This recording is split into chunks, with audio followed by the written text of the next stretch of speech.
the San Francisco 49ers are a revelation, officially. I said over the summer that I needed to see it from the Niners before I could believe it. And what I'm seeing, I cannot believe.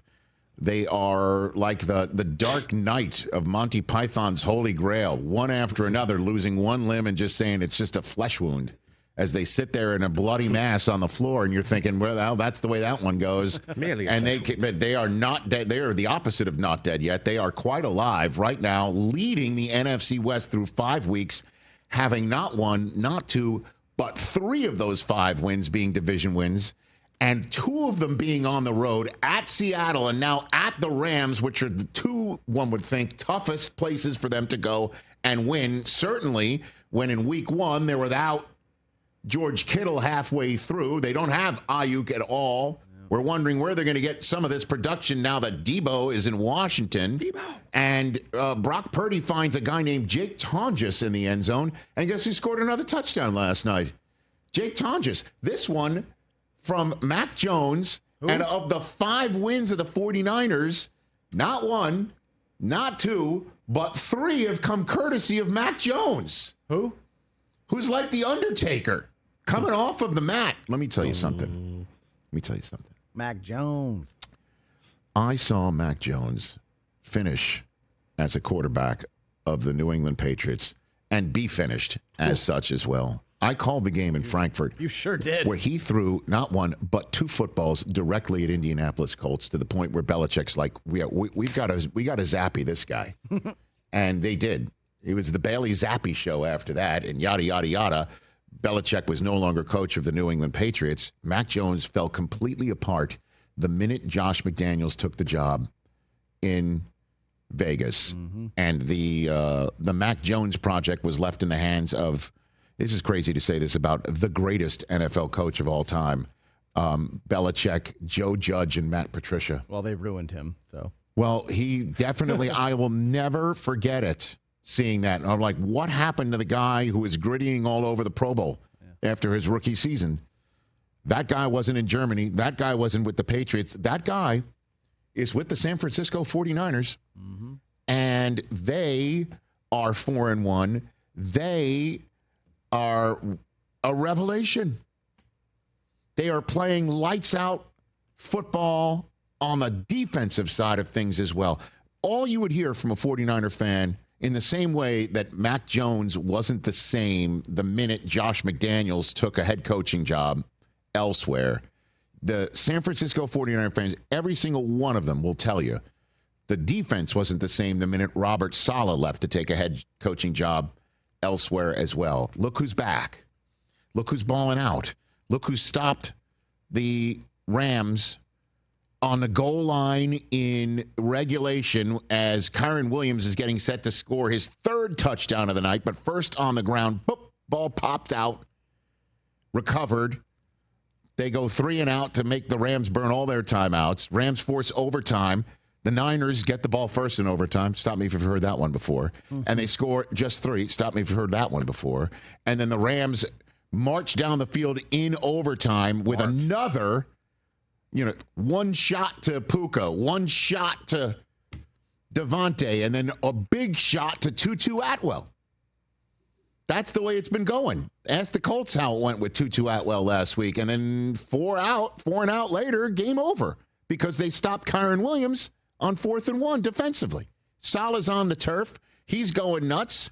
The entire crowd's going crazy because Brockman sold his tickets, and so did Del Tufo, I'm sure. Everybody's real fans. I mean, the SoFi is a secondary ticket market for the 49ers every time they come down here.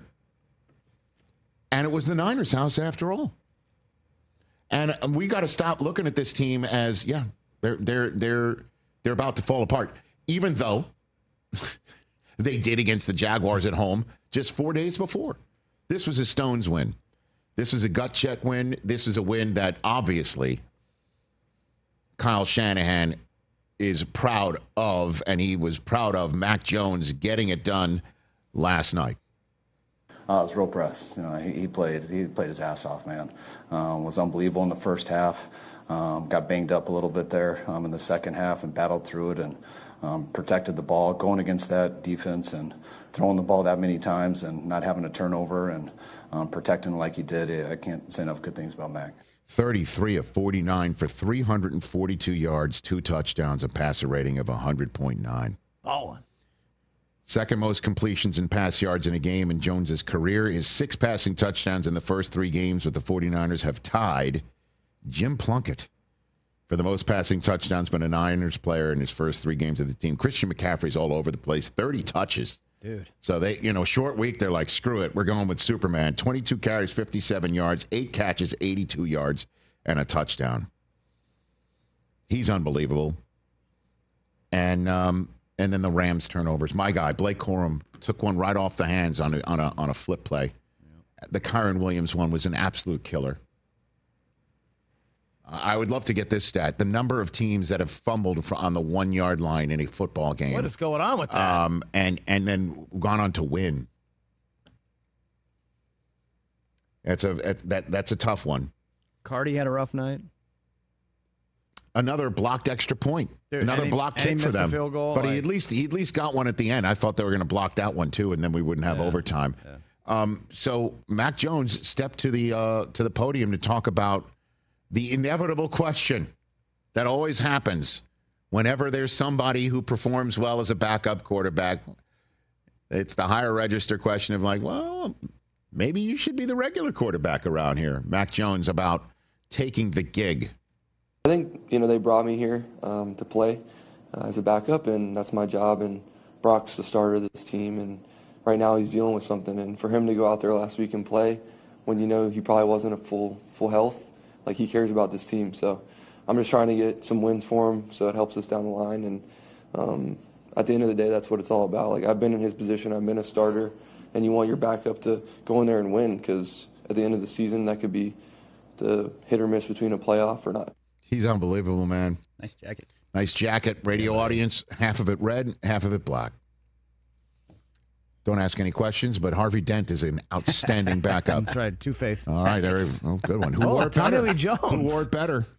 Well, I mean, awesome. Again, the Two-Face aspect of this, again, was the scarred part is the New England quarterback, and then the happy face one is the San Francisco quarterback. I'm telling everybody, when we saw Mac Jones prior to that game in Frankfurt that turned out to be his last start as a Patriot, when we saw him there, he looked completely lost in our broadcast meeting, and he was just needing a hug. I'm not kidding. The guy just needed a hug, and it looks like Kyle Shanahan's giving that hug.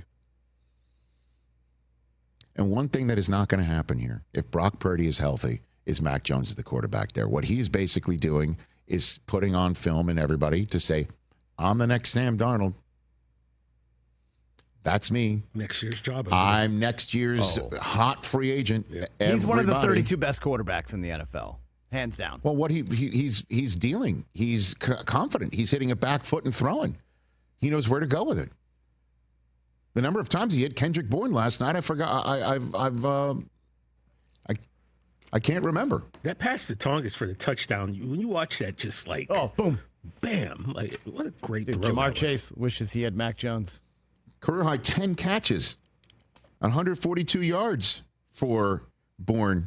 Most receiving yards in a game by a Niner since Brandon Ayuk last year. But he's not the starting quarterback. And listen, I understand the Niners are the absolute avatar in the National Football League of what a mess the quarterback situation is while they go to the Super Bowl at the same time. What a mess, man. Jimmy G's, what are they doing with going ahead and drafting Trey Lance? Oh, God, when are they going to put Trey Lance in? Oh, God, that's when they're putting him in? Oh, God, they can't trust him. Oh, God, they got to get Jimmy Garoppolo back. Oh, God, it's now Brock Purdy's time. Oh, God, we're in the Super Bowl. It's unreal. So now they signed Purdy to all this money. Mac Jones is doing what he's doing, and I'm sure there's even one person who's in our studio that's sitting here saying, why pay him all that money when you could just do it with Mac Jones? Well, it's too late now. Money's already been paid. It is too late. What are you going to do? And the fact that maybe Purdy didn't look that good against Jacksonville is he shouldn't have been out there yet.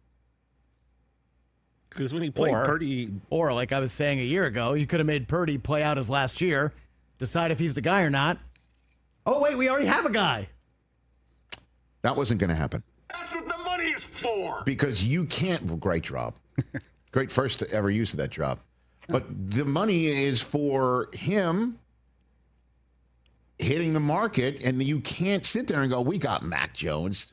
Get out of here. Yeah. No. You say we have me, Kyle Shanahan. I'm the guy that can make it all work. Yeah, well, guess what? He has proven it over and over and over again with guys that you wouldn't think are top-tier quarterbacks. Guess what? In the meantime, it's a moot point. Brock Purdy has been paid. There is no way they're going to get out of that contract. No way that, nor should they want to at this point in time. Nor should they sit there and say anything but, this is what Mac Jones is for, to win these games, to keep us afloat, to go into SoFi on a short week, shorthanded, and come out with the win. And now they got a mini bye, and now Kittle could potentially come off of IR. Ayuk might be around the corner. And you got Jawan Jennings and Ricky Pearsall getting that short week off. Now they've got the mini bye to get back. They're at Tampa, home for Atlanta, at the Texans, at the Giants, last place schedule. So they definitely have shown me a lot. And what they have shown the rest of the league is they are 3-0 in division, 4-1 overall. And the 2 games that they've won in division already of the 3 are at the spots of the teams that you think are the only ones that could beat them this year, with all due respect to Arizona. Well done. Indeed. And every single time you're going to sit there, well, Niners aren't this, Niners aren't that. Niners don't have this, Niners don't have that. Then you look at the standings. Okay. Hey, you made it all the way to the end. Thanks for that. Check us out every single day streaming live on Disney Plus and the ESPN app 12 to 3 Eastern.